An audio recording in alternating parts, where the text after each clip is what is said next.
Now, under this second category, the fear that's prohibited, we have other additional categories. And this is a matter that must be noted. And it's the conditions where one could possibly say the words of kufr, the exemptions where one could say the possible words of kufr, wal-'iyadhu billah, or do a haram, or to not do a ordain. The first one is if the injury or harm or threat that you're going to get is unbearable. If it's ikraah, this is called ikraah. This is A. Someone whipped or lashed to the point that they can no longer take it. There's details on the level of what constitutes ikraah. But as Ibn Taymiyyah rahimahullah said, it depends on the one being tortured. Why? Because some people can endure extreme torture. Some cannot. Some are softies.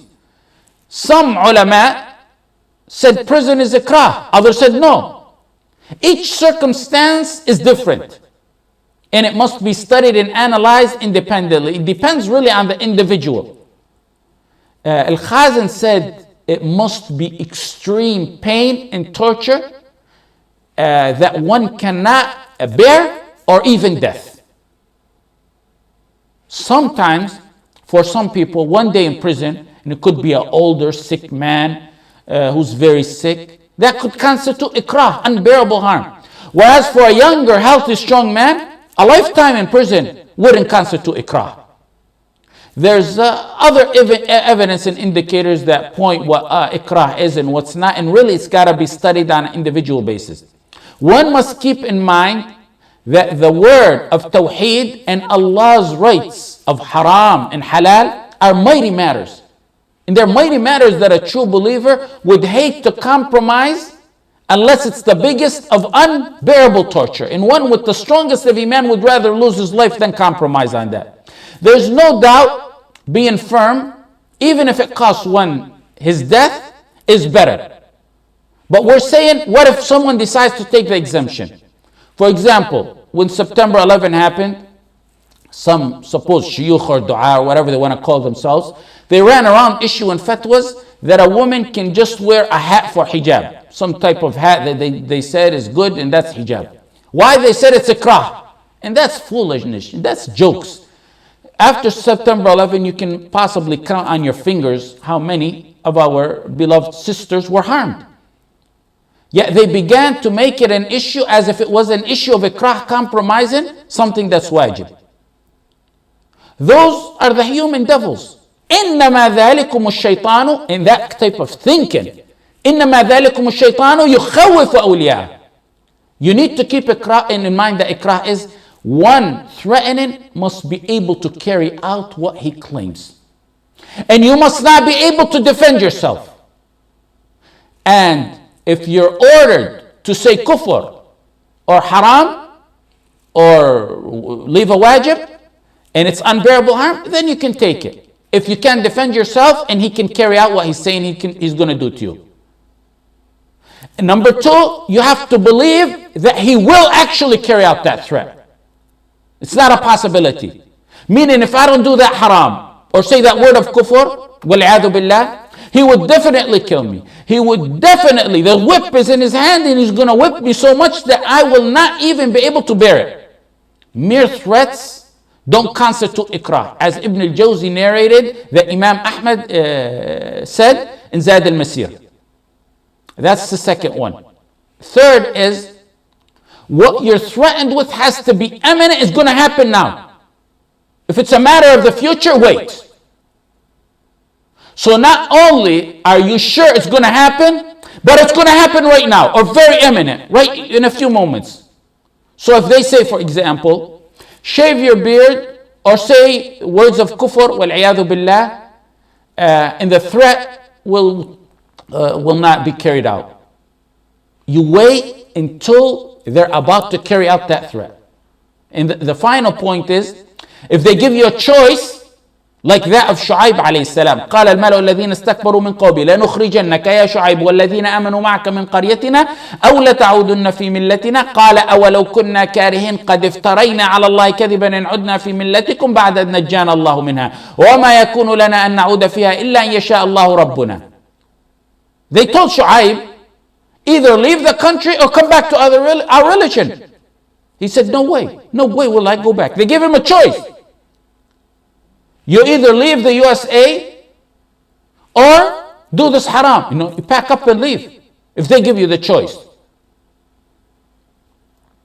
You don't say my property, my friends, my family. There's no ikrah if you have a choice. Just so you know, and I want you to know the level of harm one must be inflicted with or threatened with, that he has to know will immediately happen before he says kufr or does a haram or leaves an obligation. So to know the level, when the whipping and lashing that they used to have back in the days is much worse than what's done today. In fact, the one lashing, Imam Ahmad ibn Hanbal rahimahullah said to him, لو ضربت تلك الصياط فيلا لهدته من جوفه. If the whips I hit you with, I went and hit an elephant with, they dropped that elephant dead. Imam Ahmad objected to the scholars who claimed ikrah during his time. When they claimed torture, he said, that's not torture. When they were giving him the choice between saying the Quran is the creation of Allah when it's in reality the word of Allah. When Imam Ahmad objected to that, some of them gave in. Some of the ulama.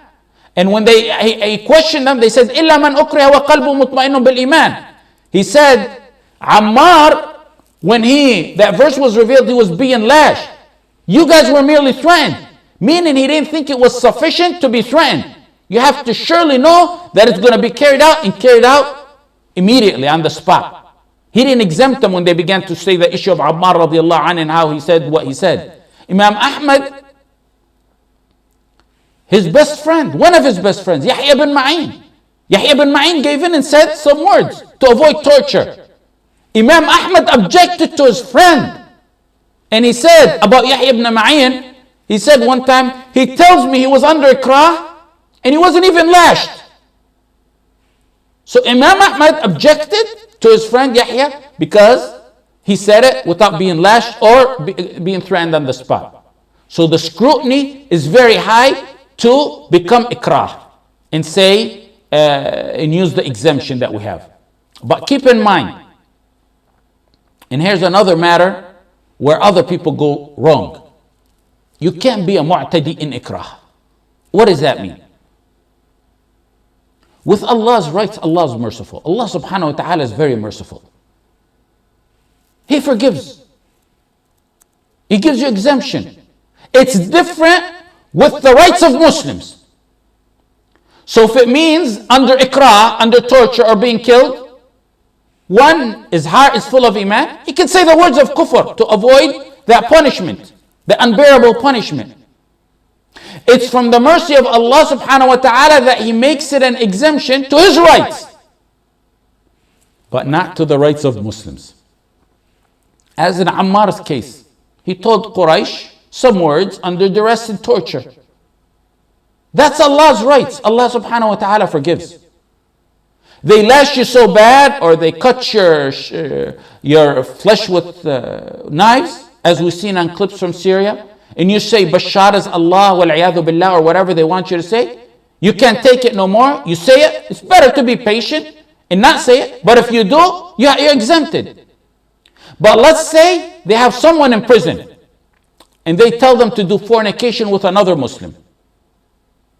I used to remember decades ago when I used to listen to Kishk rahimahullah and his old tapes and talk about prison conditions in Egypt back in the 60s. He said there were circumstances when they would tell a man to have a relationship, a prisoner with another prisoner. Even if they shred you piece by piece, you cannot do that.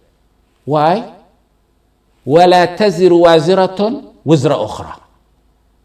No bearer of burdens shall bear the burden of another.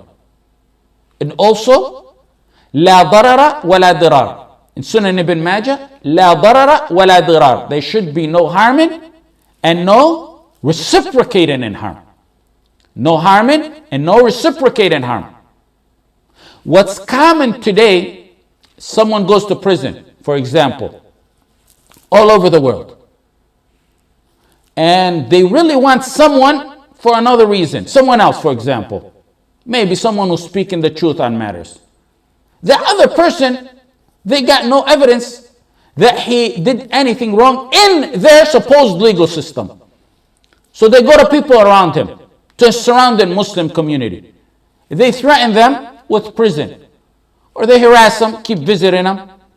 Or sometimes they take them to prison for some petty ticket or bogus claims. Then they threaten them with big sentences. Or sometimes they just merely imply threats. Then at the end they say, well, if you testify against Sheikh so-and-so or another individual, we'll reduce your sentence from 20 years to 5 years. Or we'll let you go home right now. Or we'll drop the immigration charges on you. And we'll let you stay in this country, we'll give you citizenship. I can name many worldwide who are like this. And many who are oppressed worldwide who are in prison because of this. They testify falsely to save themselves and put other Muslims in prison. You can't do that Islamically, no matter how bad the torture is. Once it comes to harming a Muslim, the limits of Ikraah stop. With Allah's rights, He gives you leverage. He forgives you. He doesn't hold you accountable. With Muslims, even if you're tortured or killed, to rape a Muslim, to testify falsely, to say something, they give you the choice between that, the torture, and killing a Muslim. Go home, but you kill a Muslim, or you harm a Muslim, you can't. Al-Qurtubi rahimahullah said, أجمع العلماء على أن من أكره على قتل غيره أنه لا يجوز له الإقدام على قتله. Qurtubi rahimahullah said, it's Isma', one who is compelled to kill another cannot kill him. There's no compelling in this, there's no ikrah in this. ولا انتهاك حرمته بجلد أو غيره. Not only killing, he said there's ijma', you cannot be compelled, there's no ikrah, to transgress on the honor by lashing or anything similar of that nature. Meaning they say, we whip you or you whip the Muslim. No, whip me. There's no choice in that. There's no choice. Kill him or you kill. No, kill me. There's no choice. وَيَصْبِرُ عَلَى الْبَلَاءِ الَّذِي نَزَلَ بِهِ. Al-Qurtubi said he must be patient in this matter. There's no choice in there. وَلَا يَحِلُّ لَهُ أَنْ يَفْدِيَ نَفْسَهُ بِغَيْرِهِ. Ijma'. He cannot ransom himself for another. ويسأل الله العافية في الدنيا والآخرة. نسأل الله العافية. نسأل الله العافية. At the end of his quote he said, and you ask Allah subhanahu wa ta'ala to keep you safe from those type of trials. It's ijma'. And you don't have a choice in those matters. When it comes to the rights of a Muslim, it's not a choice of ikrah. Allah's rights, tolerable. Allah exempts you. He won't hold you accountable if it's ikrah. With Muslim rights, there's no choice. There's no ikrah.